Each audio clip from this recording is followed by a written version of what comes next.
Assalamualaikum warahmatullahi wabarakatuh.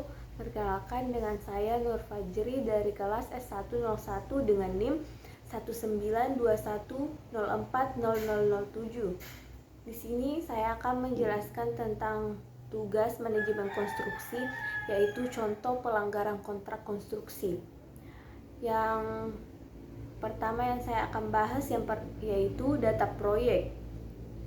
Nama proyek yang pertama, nama proyek pembangunan gedung kuliah utama Fakultas Teknik Universitas Diponegoro yang beralamat di Jalan Profesor Soedarto SH, Tembalang, Semarang, Jawa Tengah, dengan nilai kontrak sebesar Rp13.199.714.000 dengan kontraktor PT Teduh Karya Utama. Sesuai dengan master schedule, pelaksanaan proyek berlangsung selama 195 hari kalender dengan menggunakan kontrak lump sum fixed price. Baik, yang kedua itu jenis proyek kontrak. Adapun jenis proyek kontrak yang digunakan dalam pembangunan gedung utama Fakultas Teknik Universitas Diponegoro ini menggunakan kontrak lump sum. Kontrak lump sum merupakan jenis kontrak berdasarkan aspek perhitungan biaya atau kontrak jasa atas penyelesaian seluruh pekerjaan yang ditawarkan sesuai dengan persyaratan yang telah disepakati, seperti gambar konstruksi, spesifikasi, schedule, dan semua persyaratan dalam dokumen lainnya, dalam jangka waktu tertentu dengan jumlah harga yang pasti tertentu dan tetap yang disetujui secara tertulis sebelum pekerjaan dimulai. Pemberi tugas akan setuju membayar harga atas penyelesaian pekerjaan berdasarkan cara pembayaran yang telah dinegosiasikan. Pekerjaan konstruksi yang tepat untuk jenis kontrak ini antara lain yaitu pembangunan gedung. Selanjutnya bagian ketiga yaitu pasal atau bagian kontrak yang dilanggar. Pada kontrak ini, pasal yang dilanggar yaitu pasal 1338 KUH Perdata yang berbunyi bahwa semua persetujuan yang dibuat secara sah sebagai undang-undang bagi mereka yang membuatnya. Persetujuan ini tidak dapat ditarik kembali selain dengan kesepakatan kedua belah pihak atau karena alasan-alasan yang oleh undang-undang dinyatakan cukup untuk itu. Persetujuan harus dilaksanakan dengan itikat baik. Pasal 1338 ayat 1 KUH Perdata menunjukkan kekuatan kedudukan kreditur dan sebagai konsekuensinya perjanjian itu tidak dapat ditarik kembali secara sepihak.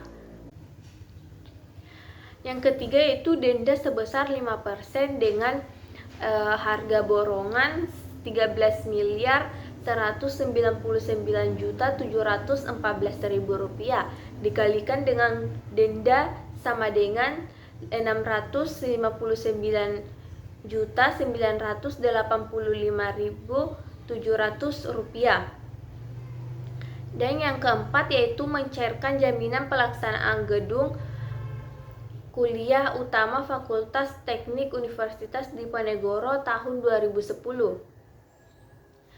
PPKOM memutuskan kontrak sepihak tanpa melihat alasan-alasan lagi terhadap keberatan yang telah dilakukan PT Teduh Karya Utama dalam surat tertanggal 19 Desember 2010 dengan nomor surat 420 UM/TKU 10/2010, sehingga pihak kontraktor merasa dirugikan akan hal tersebut serta beberapa kemungkinan untuk diadakannya perpanjangan waktu pelaksanaan konstruksi. Selanjutnya, nomor 2, beberapa konsekuensi yuridis dari adanya suatu pemutusan kontrak konstruksi antara lain yang pertama, kontraktor meninggalkan lokasi proyek, di mana salah satu kewajiban utama dari pihak kontraktor jika terjadi pemutusan kontrak adalah pihak kontraktor harus meninggalkan lokasi proyek dan memindahkan barang-barang dari lokasi proyek tersebut. Yang kedua, sarah terima pekerja. Dalam hal pemutusan kontrak, maka pihak bauher wajib untuk mengambil alih serah terima pekerjaan-pekerjaan tertentu yang telah dilakukan kontraktor. Kemudian yang ketiga, serah terima drawing atau dokumen.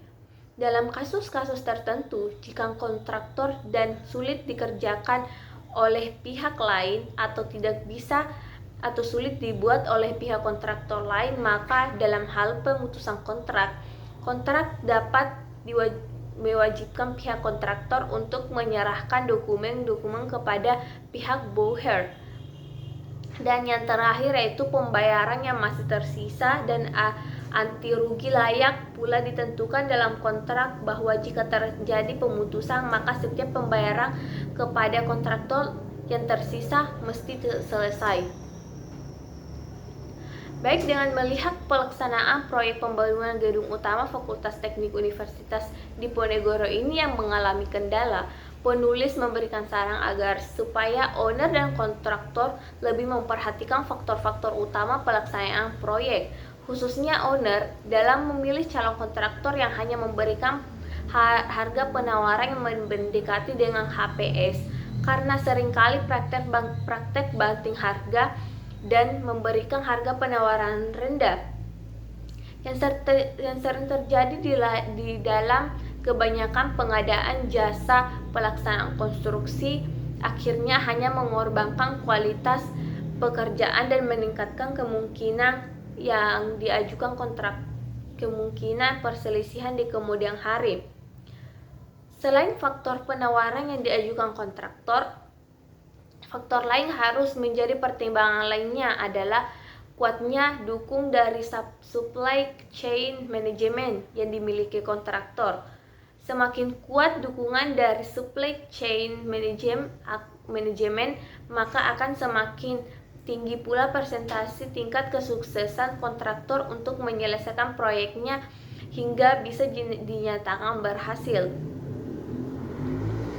Baiklah, itu yang bisa saya sampaikan pada kesempatan kali ini. Lebih dan kurangnya mohon dimaafkan. Wabillahi taufiq walhidayah. Wassalamualaikum warahmatullahi wabarakatuh.